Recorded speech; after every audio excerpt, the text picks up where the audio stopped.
Yeah, I think we're talking about 9,000 people made Diablo 4. Yes. 9,000 people. Yes, Moby Games has announced that they went through the credits of Diablo 4, and there's over 9,000 people in the credits, making it the biggest credits ever in a video game. Good for them. It takes a village. Yeah. Mm-hmm. A very big village. Mm-hmm. What are we playing? I've been playing something. Okay. I've been playing, I don't know if it's on Xbox as well, but it's on PC Game Pass. It's called The Bookwalker Thief of Tales. It's a tiny build game, which I generally like their games. And it's a short, like I think it's like 6 hours to beat, but it is, so it's a adventure game, right? So this is mobile or no?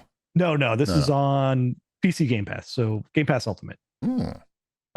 So it's I don't know, it's an adventure game, like an old adventure game, but the premise is like you're in the real world, you're in first person, and you're like walking around your apartment, and whatever rules are around, you're a writer, but you're in like writer jail, like you're having to like write or work off your penance or whatever. So you get like phone calls in these briefcases with books that you have to then like dive into because somebody's paying you to get something out of the book, like some item out of the book. And so you have to go into these books. And then when you go into the books, it turns into more traditional, like ISO perspective, third person point and click adventure type of game. That's the book walking part. Book walking. Yes. Okay. So I'm on the second book, which the books don't relate to each other, right? So it's an overall story, but you go into the books, you solve the puzzles. There's even some like turn-based battling as well within the books. Does the art style change between the books? Not really. I would say no, but like the first book is kind of like I don't know, almost maybe like set in the early 1900s kind of theme, and then the next one is more like a Fallout style apocalypse type of theme. After that, I don't know where you go, but it's well written. There's like the puzzles and the dialogue. It's like short enough so you don't feel like you're like hung up on anything for too long. I don't know. It's pretty well done. I like it. It's called The Bookwalker, Thief of Tales. It's on Xbox? It's not on Xbox? I don't know if it's on Xbox or not. I just looked it up. It doesn't say it's on Xbox. I saw it somewhere too. It's not the first time I've read this name. Like I recently came across it. Maybe it is on Game Pass regular. Chip, I'm surprised you haven't tried McPixel 3 It is. It says it's on Xbox. Yeah. Oh, okay. I'm looking at it. So it's on Xbox as well. Would you recommend it?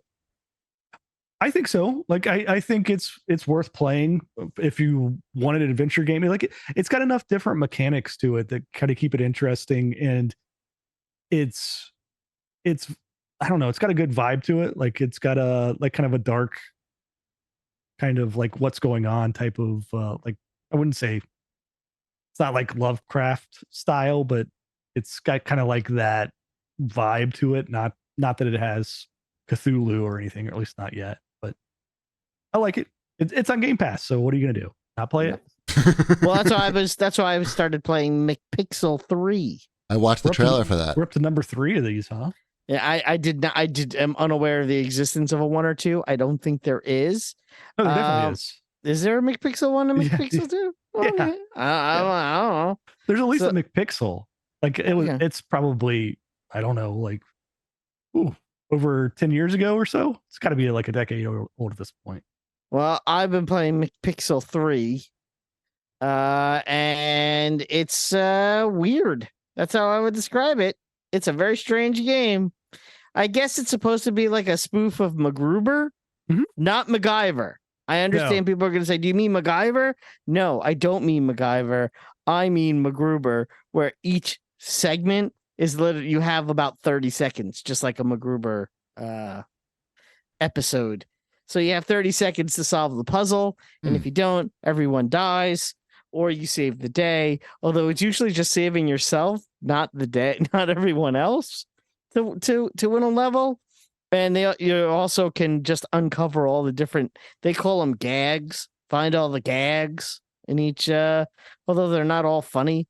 Like I threw a fish down a toilet, and they're like, "Hey, you found a gag." I'm like, "That's not really that funny. I just put a fish in a toilet." It's pretty A little funny. It's a little funny. It's a little funny. I'm not like, "Hey, that's funny." It's not as funny as I don't know when I needed a parachute, so I took another dude and I swung that dude into the dude that had the parachute and stole the parachute while they fell to their deaths. I mean, that's a little funnier, isn't it? Yes. Yeah. Sounds fun. This is a Devolver game, right? Yes, this is a Devolver digital game. It is on Game Pass. It is very strange. And I don't know, I kind of like it. Cool. There was not a McPixel 2. So this There is was not a myth. This is the sequel to McPixel. Okay, so I'm like half right and half wrong. So there you go, McPixel 3. Nice. The McPixel list. Cool. I may check that out. Yeah, you should. Let's move on to the CAGbag. You got a lot of stuff here. Let's pick out some gems here. @GamingDad writes in, are any of you interested in the possibility of Microsoft diving into the back catalog of Activision for new games? I feel like nobody remembers farther back than the PS1. What about a recharged Pitfall or River Raid? Yes, I would imagine that they would want to make like a Pitfall game or something. I mean, it has value. I don't know if it has a lot of value, but I wouldn't expect a AAA Pitfall. No. Yeah. An indie game. They hire some indie company to make it a Pitfall game. Yeah. Sure, why not? Yeah.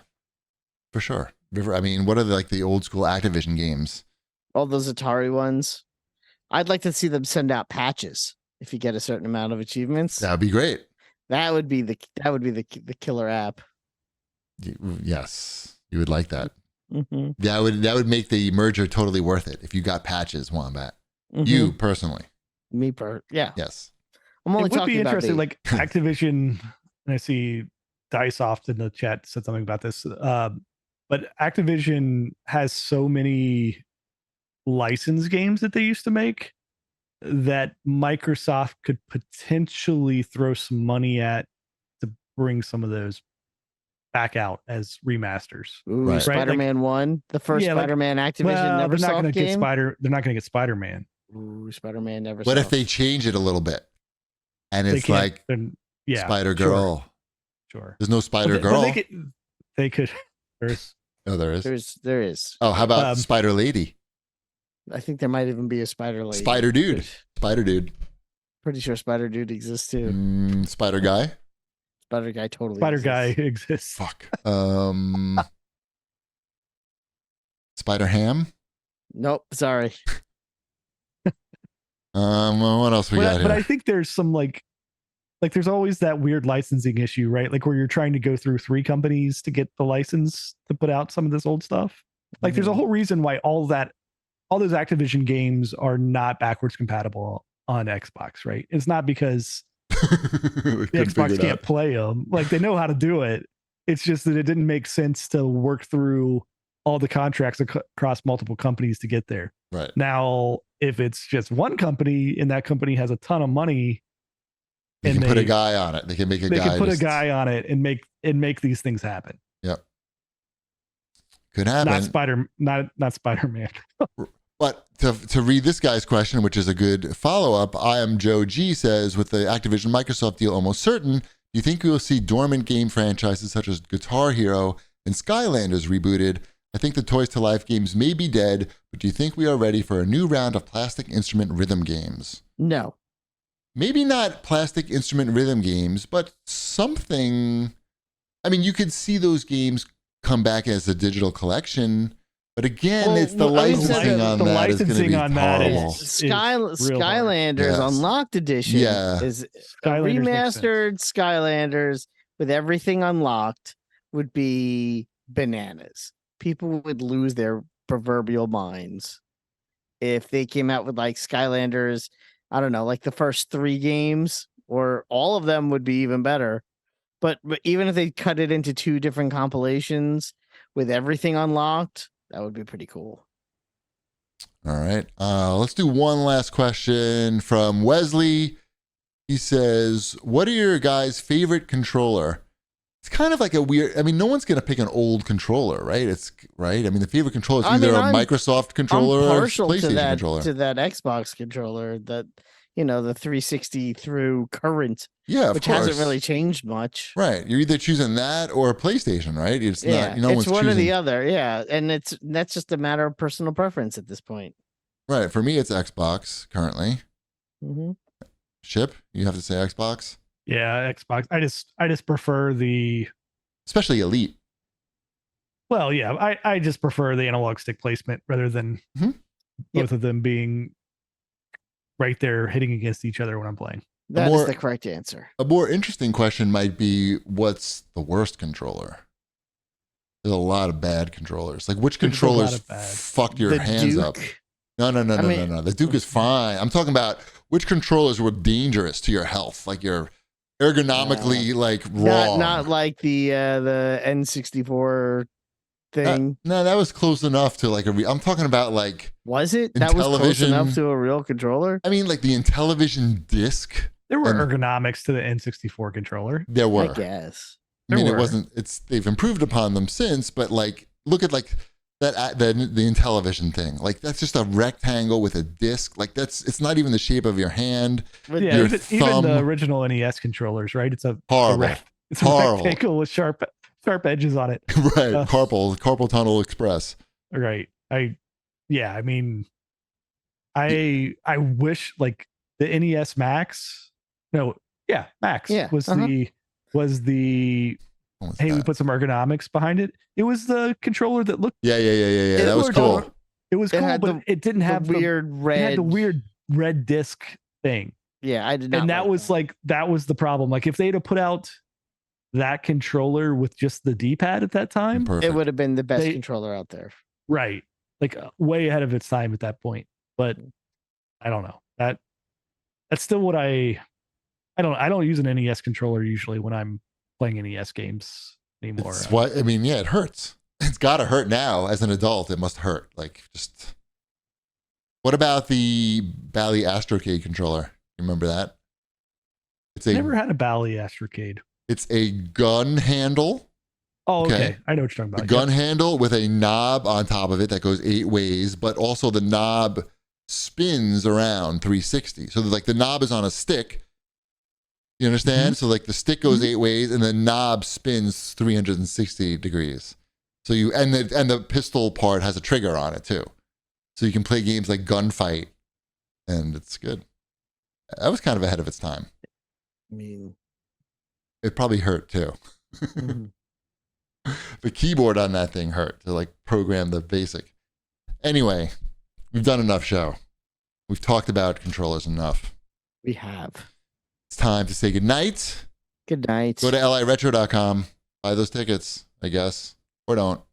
But it's better if you do. Probably. And we'll see you on Long Island. On Long Island. Bread's done.